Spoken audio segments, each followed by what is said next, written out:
Ya ayuhan nasu taqu rabbakumul ladzi khalaqakum min nafsin wahidah wa khalaqa minha zawjaha wa batha minhuma rijalan katsiran wa nisaa wattaqullaha alladzi tasaaluna bihi wal arham innallaha kana 'alaikum raqibah. Puji syukur kehadiran Allah. Semoga yang hadir malam hari ini husnul khatimah. Kita bermunajat kepada Allah untuk kedua orang tua kita. Allah kumpulkan bersama orang soleh. Allah terima amal ibadahnya, husnul khatimah. Dan untuk orang tua kita yang masih hidup sehat kuat, husnul khatimah. Rumah tangga kita sakinah mawaddah warahmah, insyaallah termasuk keluarga yang dicintai oleh Allah Subhanahu wa taala. Baik Bapak Ibu sekalian yang berbahagia, kita lanjutkan kajian kita di malam hari ini. Masih dalam kategori prahara akhir zaman, tapi saya merujuk kepada pembahasan jahiliyah modern pada saat ini. Ada karakteristik jahiliyah yang disebutkan oleh Allah di dalam Al-Quran yang hari ini banyak dilakukan oleh umat muslim. Kita tak berbicara kafir, karena memang kafir mereka tak percaya dengan Al-Quran. Mereka tak percaya kepada Muhammad, mereka tidak percaya kepada Allah. Tapi kita berbicara fokus pada orang-orang muslim yang terjebak dalam hubbud dunia, cinta terhadap dunia. Seorang ulama mengatakan dalam syairnya, lebih tepatnya bukan syair, hadis baginda Nabi yang diriwayatkan oleh Imam At-Tirmizi atau At-Tirmizi itu, kata baginda Nabi Muhammad sallallahu alaihi wasallam, "Lau kanatid dunya ta'dilu 'indallahi junaha aw janaha ba'udatin ma saqa kafiran minha syurbatan ma syurbata ma'in."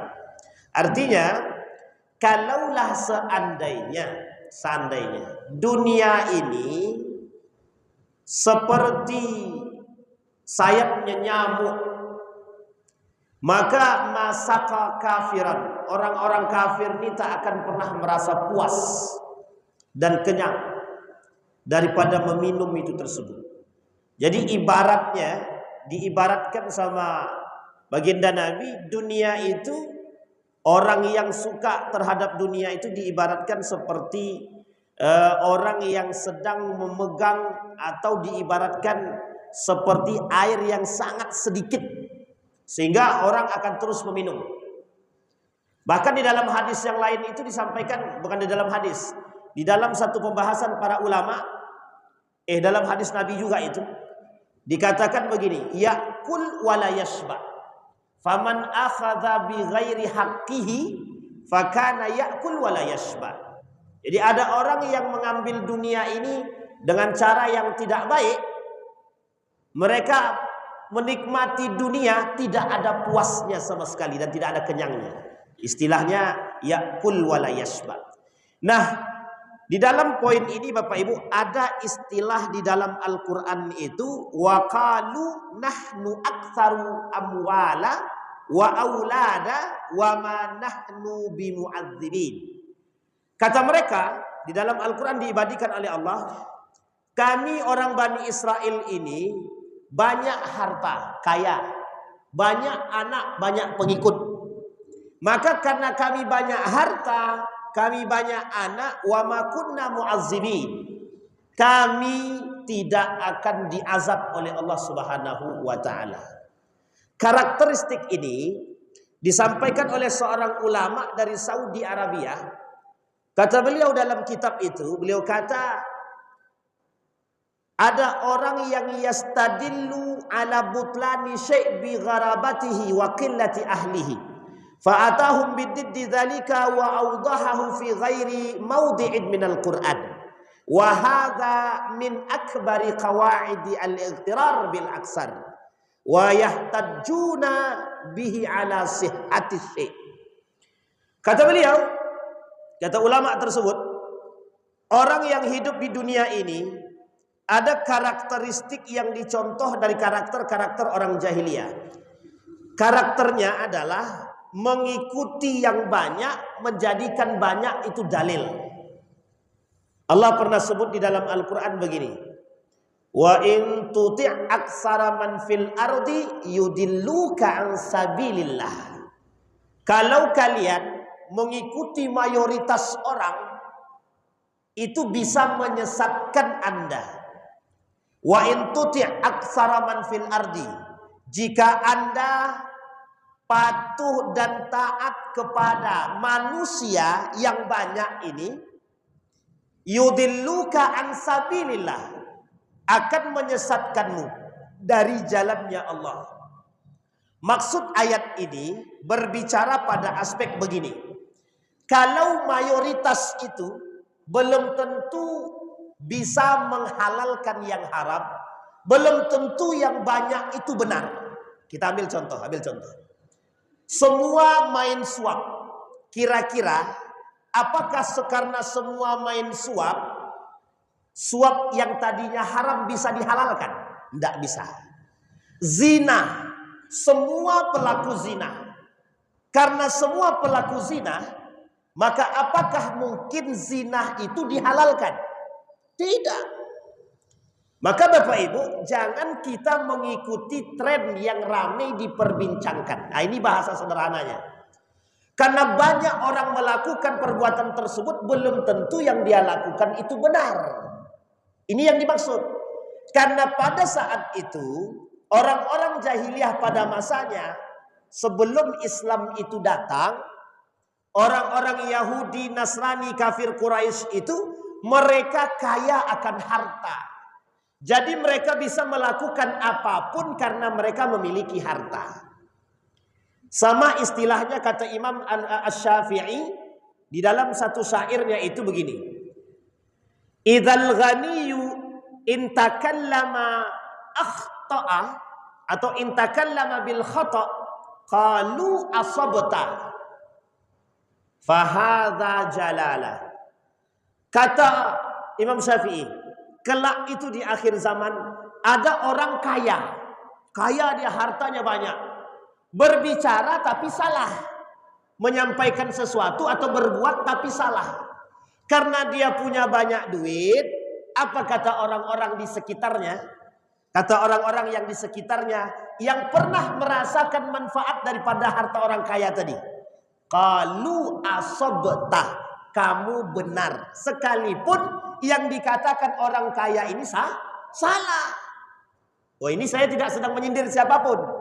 Salah sekalipun dia, karena dia punya banyak harta, bisa dibenarkan. Tapi lihat kalimat selanjutnya kata Imam Asy-Syafi'i. Wa idzal faqir in takallama asaba. Tapi kalau orang yang fakir, mereka berkata benar, qalu akhta'ta, mereka mengatakan engkau salah, wa hadza dhalalah, engkau menyesatkan. Sekalipun dia orang fakir, berkata jujur, berkata benar, di mata orang-orang itu tetap salah. Sekarang saya tanya, kejadian nggak sekarang begitu? Itu jelas Pak, jelas betul. Maka Nabi bilang dalam hadisnya, faman akhadahu bihaqqihi wa wada'ahu bihaqqihi tilka dzalikal mauna huwa.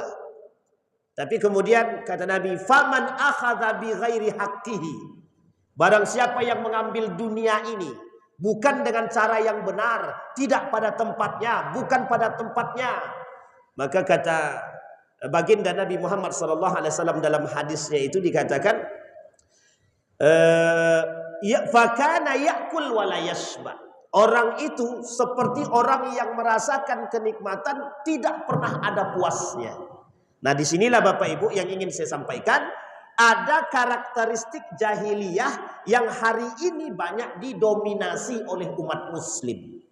Apa itu? Merasa mampu karena dia memiliki harta. Merasa berkuasa karena punya harta. Merasa mampu melakukan apapun yang mereka inginkan karena mereka memiliki harta. Dan parahnya lagi, annahum yahsabuna ala syai' au sihhati syai'. Mereka mengira yang mereka buat ini benar, tapi sesungguhnya yang mereka buat adalah salah. Pada saat itu orang kafir Quraisy begitu semua.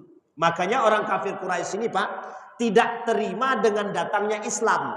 Islam datang tidak ada perbedaan fakir, orang miskin, tidak ada. Orang kaya, orang miskin tidak ada beda. Di hadapan Allah semua sama. Orang Quraisy tak mau. Orang kafir tidak mau. Kata orang kafir, kalau begitu apa gunanya kami punya takhta? Apa gunanya kami punya kekuasaan? Apa gunanya kami punya harta? Tidak bisa. Yang kedua, tidak ada perbudakan. Ketika tidak ada perbudakan, mereka tidak terima. Kami kan punya duit, kami bisa beli manusia, Jadi mereka bisa berbuat apapun terhadap budak yang mereka inginkan. Justru ini Islam datang dihapus. Yang ketiga, apa kata orang Quraisy itu? Tidak ada namanya kemuliaan wanita. Bagi Islam, perempuan laki-laki punya kemuliaan. Jadi ibu-ibu harus bangga dengan berislam itu. Karena derajatnya wanita itu diangkat oleh Islam. Dulu Pak, perempuan ini minta maaf ya ibu-ibu jangan tersinggung. Perempuan ini kalau kami mau pakai, kami pakai. Kalau kami tak pakai, kami buang. Seperti sendal kata dia. Saking terhinanya perempuan itu. Pada saat itu. Jadi kalau kami punya duit, perempuan manapun harus tunduk sama kami. Karena kami pemegang kekuasaan. Jahiliyah pada masanya. Makanya sebenarnya Bapak Ibu, kalau kita melihat skema dunia hari ini, terkhusus di Indonesia ini, seperti yang disampaikan oleh Nabi, hampir terjadi. Mungkin sebagian tempat sudah terjadi. Kemuliaan itu tidak lagi terletak pada iman, tapi terletak pada harta dan kekayaan. Nah, apa kata Syekh Muhsin Al-Badar tadi, orang Saudi tadi, ulama Saudi tadi? Mereka berdalil dengan kekayaan mereka, dengan yang mereka miliki. Sehingga apa yang mereka dalilkan itu, apa yang mereka fatwakan melalui harta mereka benar semua. Kita ambil contoh. Maksudnya bagaimana? Hukum itu bisa mereka beli. Yang tadinya hukum itu berat kepada mereka karena mereka yang salah, karena mereka mampu beli, sehingga fatwa hukum yang tadi kena kepada mereka tidak jadi. Bisa dipahami ya? Bahasa kasarnya begini, harusnya mereka dipenjara, tapi karena mereka bisa beli, mereka nggak jadi dipenjara. Nah, itulah bahasanya. Karena mereka merasa punya duit. Nah, ini karakteristik jahiliyah pada saat itu. Makanya mereka dengan duit itu mereka berkuasa. Tidak mau mereka. Dulu kami duduk di singgasana, ada budak yang mengangkat. Sekarang mau tidak mau kami sama dengan semua manusia. Jadi gengsi tinggi tadi Pak, tidak bisa, dia tak terima. Makanya dia tak mau seperti itu. Makanya itulah alasannya mereka menolak Islam. Nah kemudian kata mereka, orang yang tidak punya, orang yang tidak punya jamaah, tidak punya pengikut, itu orang-orang seperti itu ya rendah. Mereka tidak punya kekuatan. Kita ambil contoh. Ketika Abu Jahal mengejek Al-Quran, apa kata baginda Nabi? Nanti di neraka itu ada 17 malaikat penjaga neraka Sakor. Dijawab sama Abu Jahal, kalau cuma 17, aku gajak ngopi dia nanti. Itu bahasa sederhana kita. Itu kurang ajar itu apa Abu Jahal. Mereka saking sombongnya dengan harta dan jamaah yang dia miliki, sehingga kekuasaan dia itu seolah-olah bisa melawan malaikat. Dijawabnya begitu Pak. 17 penjaga neraka Sakor. Malaikat penjaga neraka Sakor itu ada 17. Kata Allah dalam Al-Quran. Dalam suratnya itu Al-Mudathir. Dijawab sama Abu Jahal, kalau cuma 17 aku ajak ngopi aja dia, kata dia gitu. Bayangkan ketika dia mengejek Al-Quran. Allah tuh maha kuasa bagi kita. Kata Allah dalam Al-Quran, ada namanya syajaratuz zakum, makanan penghuni neraka. Jadi pohon zakum ini makanan bagi para penghuni neraka. Apa dijawab sama orang kafir Quraisy itu? Nanti kalau begitu kami kasih madu sama keju, enak itu katanya. Coba Pak, itu saking merasa berkuasanya, saking merasa memiliki segalanya, Al-Quran pun mereka permainkan. Tapi ketika itu mereka kafir. Mereka tidak masuk Islam. Jadi mereka tidak masuk Islam, tidak percaya kepada Islam, itu masih ada korelasinya. Ini pelakunya Muslim. Kami kaya, kami beli hukum. Kami berkuasa, kami tutupi kasus kami. Kan banyak nih kasus yang tidak terbuka karena mereka punya kekuasaan, karena mereka punya duit. Itu masalah itu. Tapi yang tak punya duit, yang tak punya kekuasaan, agak susah dikit mempertahankan kasus. Ada seorang ibu-ibu, ketika kasus dia diangkat, kalau tidak salah ketika itu tentang kasus tanah. Kasus tanah. Mungkin lawannya agak berat sedikit. Karena lawannya agak berat, akhirnya tanah itu diuji BPN, masuk pengadilan, menang ibu yang punya tanah ini. Cuma karena ibu yang punya tanah ini menang, tanah itu sudah dibangun sekolah. Sampai hari ini tidak disegel sama pemerintah. Kan kacau tuh Pak. Padahal sudah keluar itu surat pengadilan bahwa dia menang atas tanah itu. Cuma karena tak punya kekuatan duit dan tidak punya kekuatan kekuasaan, susah bagi dia Pak. Sampai hari ini tak selesai. Justru yang nuntut masuk penjara 3 bulan. Yang nuntut masuk penjara 3 bulan. Ini kasus Pak. Ini banyak kita temukan. Jadi kita ini tidak berbicara dalam konteks cuman angan-angan, bukan Pak. Karakter jahiliyah itu jelas. Nah, jahiliyah memegang karakter itu. Kata dia, yang kuasa, dia buat seperti hukum rimba. Yang kuatlah yang berkuasa. Nah, sekarang ini begitu modelnya. Dunia ini mau dibuat seperti itu. Yang berkuasa itu yang kuat. Yang lemah ya sudah terinjak, tertindas. Makanya dengan gagahnya Donald dan Netanyahu, dengan gagahnya petantang petenteng, siapa yang berani lawan? Tak ada. Siapa yang berani nyerang Israel? Siapa yang berani nyerang Amerika? Tak ada. Begitu dunia berkata, kami tetap tidak setuju dengan Donald Netanyahu. Mereka tidak berani mengambil sikap. Ujung-ujungnya kerjasama. Ujung-ujungnya kerja. Apa yang dilakukan oleh Netanyahu? Mereka merasa kuat hari ini. Karena apa? Karena mereka memiliki kekuatan. Bagaimana cara mereka menjadi kuat? Mereka susui negara-negara yang asing-asing tadi dengan piti duit. Akhirnya apa? Tak bisa berkata apa-apa, diam semua. Jahiliyahnya begitu. Karena memang itu karakteristiknya orang Yahudi pada masanya. Jadi jangan disalahkan. Nah, Allah kata dalam Al-Quran, karena mereka merasa punya banyak harta, mereka merasa apa yang mereka lakukan itu benar. Dan kalau kami sudah benar, kata orang Yahudi, kata Bani Israel, wa ma kunna mu'adzibin. Kami tidak akan diazab oleh Allah di hari kiamat. Jadi seperti dia nantang Allah, kalau mau mengazab kami suap lo dengan duit. Begitulah bahasa tantangannya. Tapi apakah Allah bisa disuap begitu saja? Tidak bisa. Kita lihat Pak akhir permainan mereka. Jelas akhir permainannya Allah tidak akan memberikan ampunan kepada mereka. Azab tetap jatuh kepada mereka. Di dalam pernyataan yang lain, di dalam hadis baginda Nabi Muhammad sallallahu alaihi wasallam, wa qad jaa fi hadis Ibnu Abbas radhiyallahu anhuma anna Nabi sallallahu alaihi wasallam qala uridat alayya al-umam fara'aitu an-nabi sallallahu alaihi wasallam wa ma'ahu ruhayq wan nabi ma'ahu ar-rajul war-rajulan wan nabiyyu laysa ma'ahu ahad fa qillatul adad 'inda al-anbiya wa qillatul ittiba' wa kasratu adadihim hum ja'alu dhalika dalilan ala sihhati ma hum alaihi. Apa kata mereka? Ketika para musuh Nabi merasa menang dengan banyaknya jumlah mereka, mereka tidak khawatir Pak, tidak gentar sama sekali. Bahkan datang 2 orang pemuda bersama Nabi, dan Nabi tidak bersama siapapun. Mereka mengatakan, kalau 2 orang melawan 1 dalam adu argumen, mesti yang menang adalah 2, bukan yang 1. Sekalipun yang 1 itu betul. Loh, kalau kita lihat sekarang sama Pak, sama. Itu Nabi yang bilang dalam hadisnya. Kalau kita lihat sekarang begitu Pak. Bahkan sekarang ini bukan 2, 1 aja salah bisa menang. Coba bayangkan, 1 aja salah bisa menang. Padahal lawannya 10 benar. 10 ini benar, 1 ini salah. Bisa 10 ini kalah dengan 1. Coba bayangkan, lebih parah mana? Sekarang atau dulu? Lebih parah dahulu Pak. Lebih parah sekarang. 1 bisa melawan 10. Dulu 2 adatnya banyak, bisa mengalahkan 1 orang menurut dia. Padahal Allah katakan di dalam Al-Quran, kam min fi'atin qalilatin ghalabat fi'atan katsira bi'idznillah.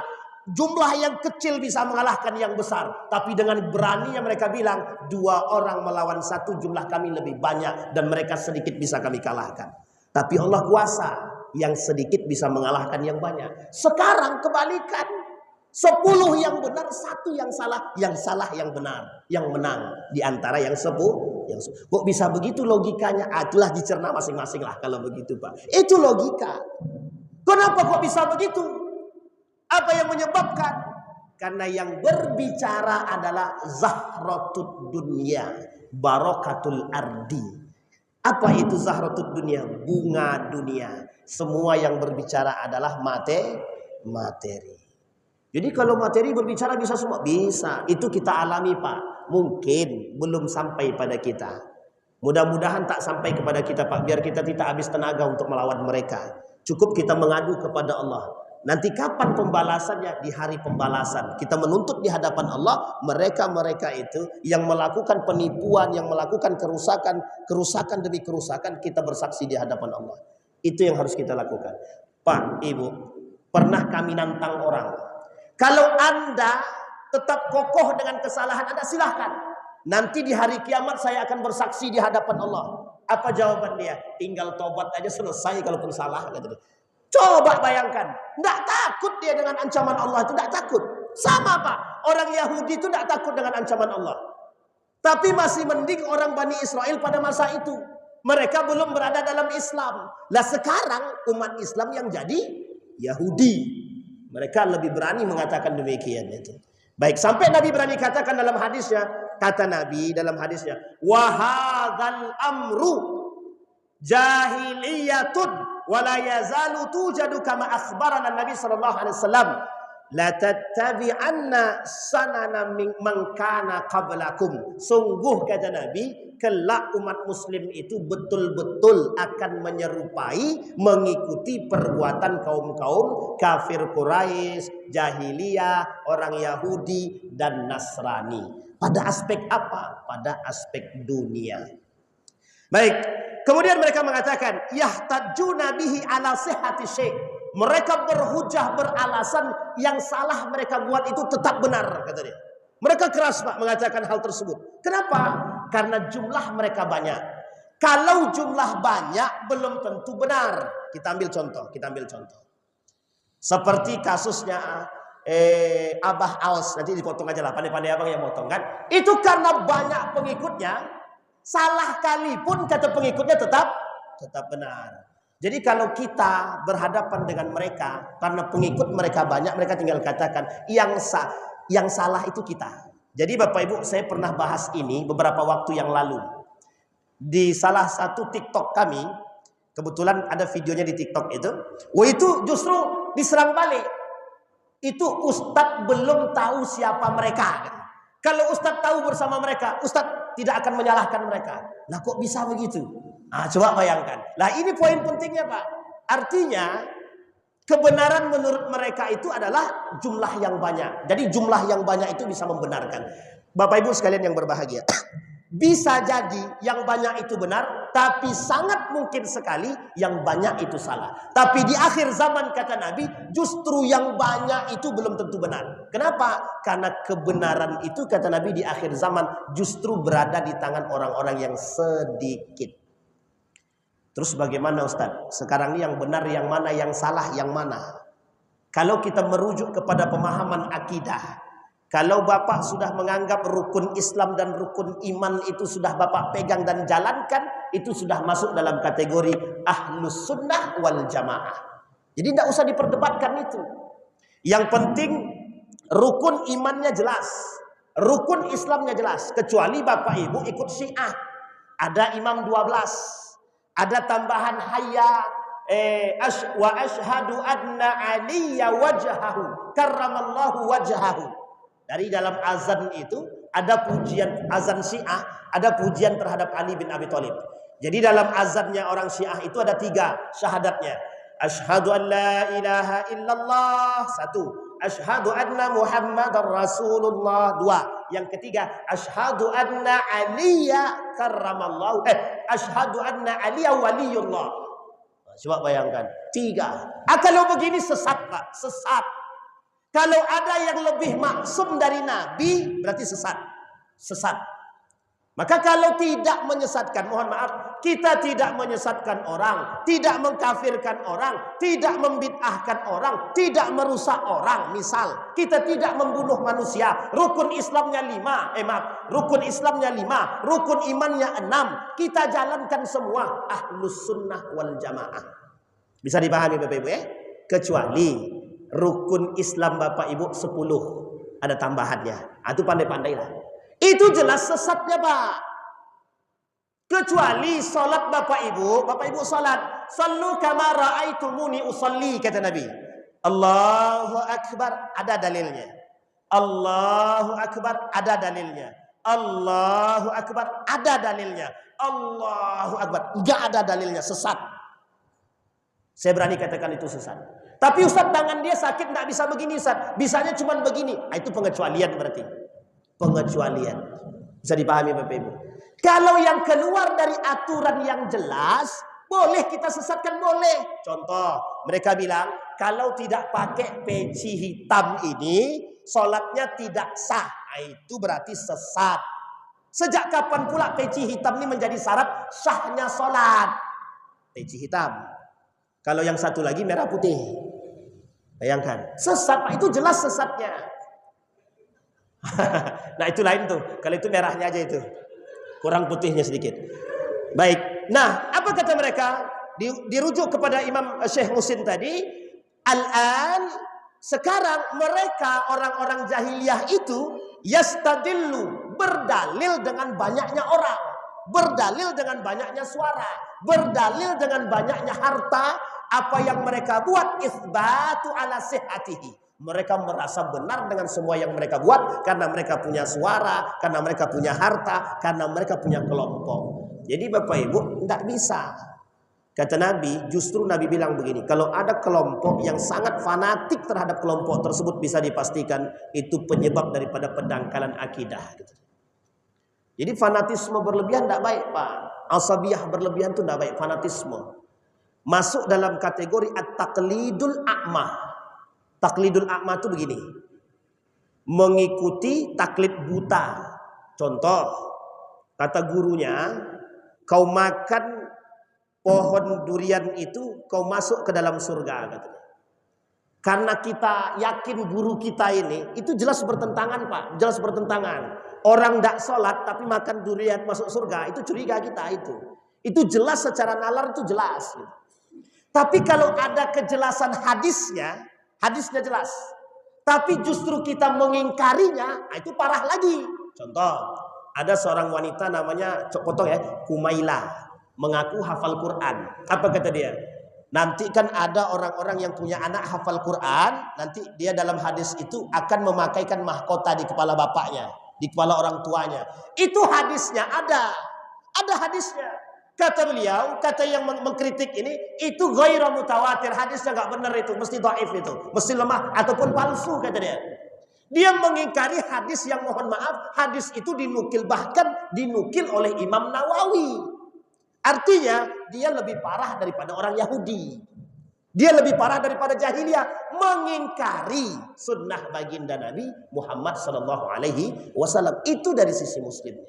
Nah kalau yang begini justru bertolak belakang. Kalau yang tadi tidak ada dalil dan dasarnya Pak, maka ini masalah. Misal, kalau tidak sholat di atas karpet, maka sholatnya tidak sah. Ini Bapak Ibu jangan salah, jangan salah. Ini ada pembahasannya. Saya tanya Bapak Ibu, ini ada pembahasannya? Ada pembahasannya. Dalam hadis Nabi itu ada. Bolehkah kita sholat di atas karpet seperti ini? Itu ada dalilnya, ada hadisnya, ada pembahasannya. Ikhtilaf para ulama. Bahkan ulama mengatakan sebaiknya sholat nggak usah pakai karpet. Itu pembahasannya. Tapi karena ada pembahasan yang lain, ulama yang lain membolehkan, maka diambillah yang membolehkan. Makanya semua pakai karpet, sajadah. Pertanyaannya, apakah sama antara karpet dengan sajadah? Itu saja dibahas. Kalau persoalan ini tidak persoalkan Pak, karena ini ikhtilaf. Kalau yang tidak ada jangan diada-adakan. Contoh yang tidak ada tadi diada-adakan. Salat zuhur 4 rakaat ditambah jadi 5 rakaat. Itu jelas kesesatannya. Nah, tidak bisa yastadilluna bi aksar, sekalipun mereka banyak, mereka berdalil, tetap kata Nabi tidak bisa dibenarkan. Maka Bapak Ibu, hari ini orang-orang hari ini tuh berharap satu sekarang nih Pak. Orang-orang sekarang ini berharap tren-tren yang haram ini bisa dihalalkan. Jadi bagaimana caranya? Karena yang melakukan banyak itu bisa membenarkan yang salah. Kita ambil contoh. Dulu ada seorang ustadz ikut investasi bodong. Kita bilang, jangan ikut bapak-bapak, ibu-ibu, itu investasinya bodong. Nanti bapak ibu tertipu. Dijawab sama pengikutnya itu, ustadz aja ikut, kata dia. Paham maksud saya bapak ibu? Ustadz aja Jadi karena banyak yang ngikut, sudah ada yang dapat keuntungan dari investasi tadi, mereka percaya. 1 tahun kemudian bangkrut semua. Yang rumah sudah digadai, sawit sudah digadai, akhirnya apa yang terjadi? Nyicil bulanan sisanya. Mobil yang tadi terbeli Pajero langsung masuk showroom balik. Baru dicicipi 2 bulan lah masuk showroom balik karena tak sanggup bayar. Bisa dipahami Pak ya? Jadi tidak bisa sesuatu itu karena banyak menghalalkan yang haram. Tadi baru sore tadi Pak. Sore tadi ada yang bilang begini.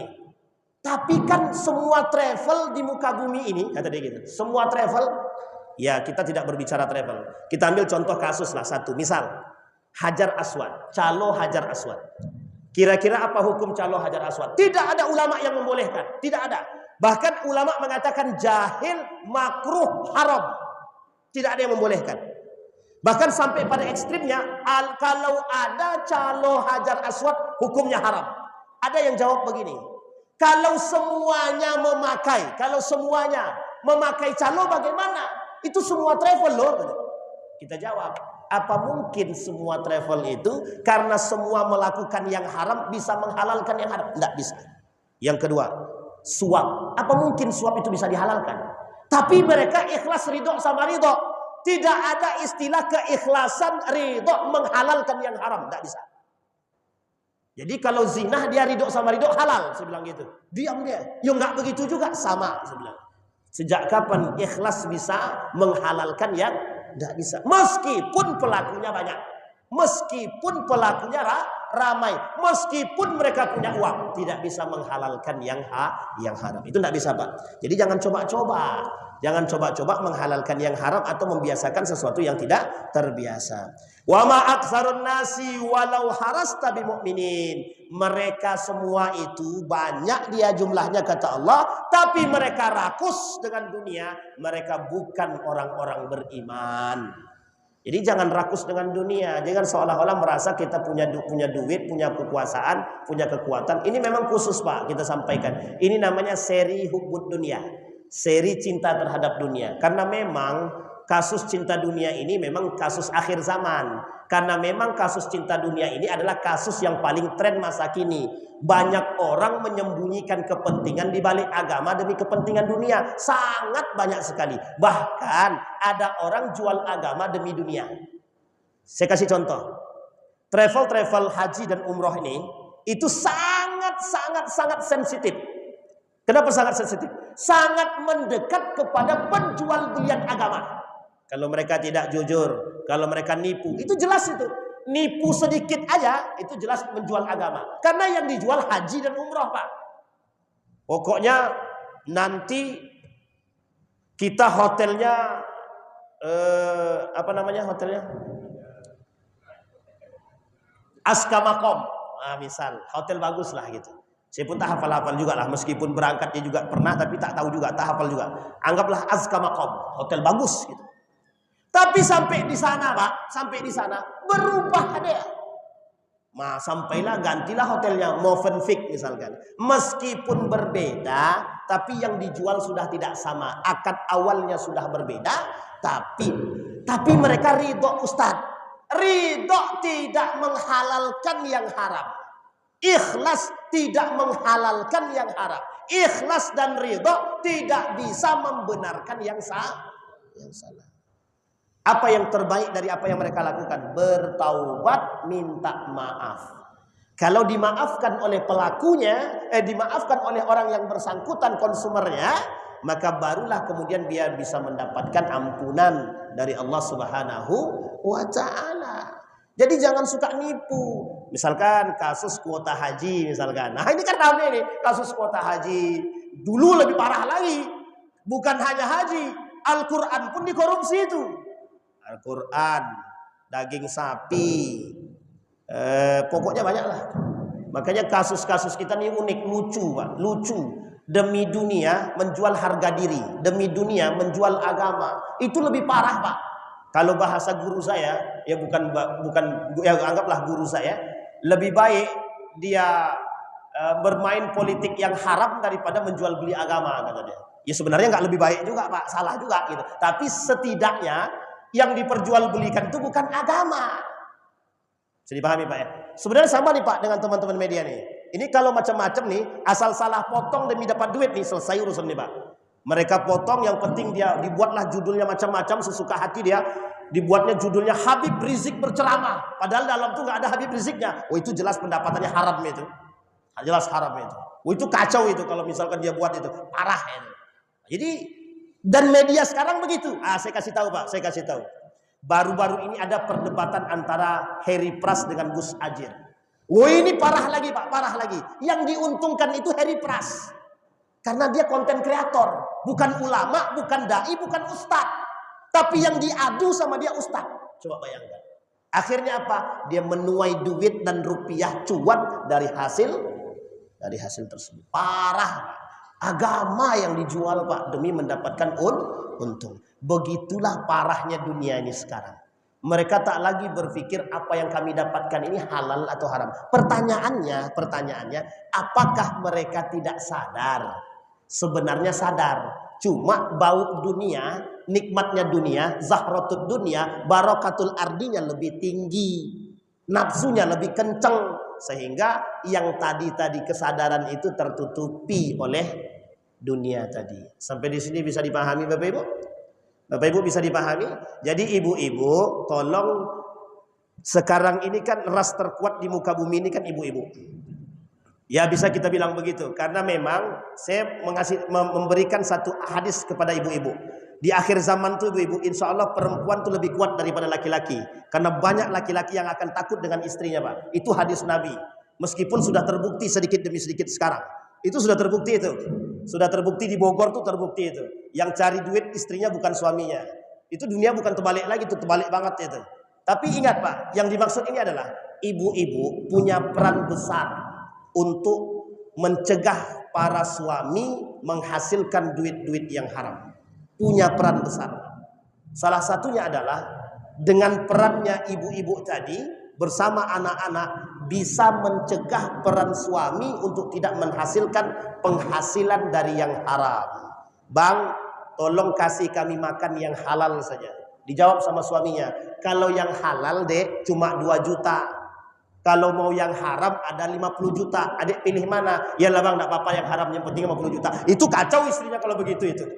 Itu kalau begitu parah lagi Pak. Sama-sama cinta terhadap dunia itu lebih parah lagi. Karena kadang begitu Pak. Kadang-kadang yang membuat tergelincirnya suami juga istri. Ini tidak sedang dalam mempojokkan perempuan. Tapi begitu kenyataan pada hakikatnya Bapak Ibu. Kasus yang kita temukan hari ini begitu semua. Uniknya lagi, saya sampaikan. Ada yang paling parah lagi. Parah menurut saya. Ada seorang perempuan. Sekarang sedang ramai diperbincangkan di media sosial. Apa dia kata? Dulu dia bilang, tidak ada perempuan yang mau dipoligami. Sekarang, karena dia sudah dipoligami, aku telah melecehkan ummahatul mukminin. Aku telah melecehkan ummahatul mukminin dengan mengatakan tidak ada perempuan baik yang mau dipoligami. Sebenarnya sederhana maksudnya. Pembenaran atas diri dia berpoligami, dia gunakan bahasa agama. Begitu Pak. Jadi jangan coba-coba. Agama jangan diperjualbelikan Pak. Dampaknya besar. Dan orang-orang yang mengambil keuntungan daripada penjualan agama, yang mereka masukkan ke dalam perut mereka haram. Yang mereka masukkan ke dalam perut mereka haram. Meskipun hanya 100 rupiah. Meskipun hanya 100 rupiah. Jangan pernah memasukkan sesuatu yang haram. Apa dampaknya daripada yang haram? Jelas dampaknya daripada yang haram. Yang pertama, Allah tidak akan menjawab doa mereka sedikit pun. Yang kedua, Allah cabut keberkahan rumah tangga mereka. Yang ketiga, Allah tarik harta mereka sedikit demi sedikit. Ustadz, mereka masih menikmati dunia mereka, Ustadz. Istidraj. Istidraj. Menghancurkannya pelan-pelan. Jangan sekalian. Kalau sekaligus, sakitnya sebentar. Tapi kalau pelan-pelan, diambil satu-satu, diambil anaknya, diambil mobilnya, diambil rumahnya, sakitnya terus-menerus. Sakitnya terus-menerus. Barulah tinggal diri dia sendiri atau berada pada titik yang sangat rendah sekali, barulah kemudian dia merasa betapa sakitnya dari hasil memakan yang haram. Bapak Ibu sekalian yang berbahagia, maka apa sikap kita sebagai orang yang beriman? Satu, jangan tertipu dengan jumlah yang besar. Untuk menentukan benar salah, kita butuh kuncinya. Kuncinya adalah ilmu. Belajarlah, belajarlah. Selagi masih ada dalil, selagi masih ada pegangan para ulama, selagi masih ada yang bisa kita tuju dengan kebenaran tersebut, peganglah. Insya Allah kita tak akan menyimpang. Meskipun hanya sedikit. Nanti di akhir zaman semua pelaku kemaksiatan itu jumlahnya lebih banyak daripada orang-orang yang melakukan ketaatan. Maka bersamalah dengan orang yang melakukan ketaatan meskipun hanya sedikit. Karena itulah kelompok yang disebut dengan najat, yang selamat. Dan insya Allah kita yang hadir malam hari ini bisa mengambil pelajaran ini dan bisa bersama orang-orang yang sedikit tapi kita selamat. Tidak bersama yang banyak tapi kita tak selamat. Maka berharap dan berdoa kepada Allah selalu istiqamah. Kalau Bapak Ibu mendapatkan menghadirkan guru-guru terbaik di sini, ada namanya Dr. Mawardi Muhammad Saleh, ada namanya Ustadz Nur Hadi, Profesor Doktor. Ambil ilmu kebaikan mereka, terapkan dalam kehidupan. Terkhusus pada aspek tafsirul Quran dan ilmu fikih yang diangkat oleh Dr. Mawardi Muhammad Saleh. Terapkan dalam kehidupan, insya Allah. Dr. Mawardi Muhammad Saleh, ulama kita, garis lurus. Insya Allah yang beliau sampaikan itu tidak keluar dengan nafsu, melainkan dengan rasa ketakutan kepada Allah. Mudah-mudahan, saya tak memuji beliau, tapi kita berdoa semoga ulama-ulama kita, guru-guru kita takut kepada Allah, bukan takut kepada dunia. Amin ya rabbal alamin. Mudah-mudahan bermanfaat bagi kita semua. Mudah-mudahan bisa diambil pelajaran dan ibrah. Insyaallah kita semua husnul khatimah. Fa'tabiru ya ulil absar la'allakum tuflihun. Assalamualaikum warahmatullahi wabarakatuh.